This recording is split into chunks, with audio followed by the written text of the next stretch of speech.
ఉద్యోగులు అయ్యా మీ కొత్త జీతాలు వద్దు, మాకు పాత జీతాలు ఇవ్వండి, చంద్రబాబు నాయుడు గారు 2014-19 మధ్య ఇచ్చిన జీతాలే ఇవ్వండి అని అడిగితే వాళ్ళను కూడా బెదిరించి సంతకాలు పెట్టించినటువంటి మీరు ఈరోజు పిఆర్సీ గురించి అవ్యాజ్యమైనటువంటి ప్రేమలు చూపిస్తా ఉంటే అదేదో చెప్తారు, తల్లికి ఏమో చేయనాడు పిన్నమ్మ గాజులు కొనిస్తానన్నట్టు. సార్ ఇంకో మంత్రి పేరు చెప్పొచ్చు సార్, మీకు 15వ తారీఖు కన్నా జీతాలు వస్తున్నాయి సంతోషించండి అని స్టేట్మెంట్ ఇదే ఫ్లోర్ లో ఇచ్చారు అధ్యక్ష, రికార్డులో ఉన్నాయి అధ్యక్ష.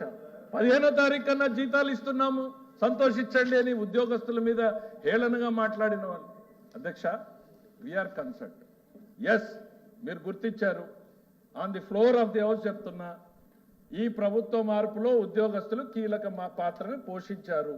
రాష్ట్రం మీద ప్రేమతోటి, తమ భవిష్యత్తు మీద ప్రేమతోటి, రాష్ట్ర భవిష్యత్తు కోసం ఆలోచన చేయగలిగినటువంటి శక్తి ఉన్నటువంటి వాళ్ళు కాబట్టి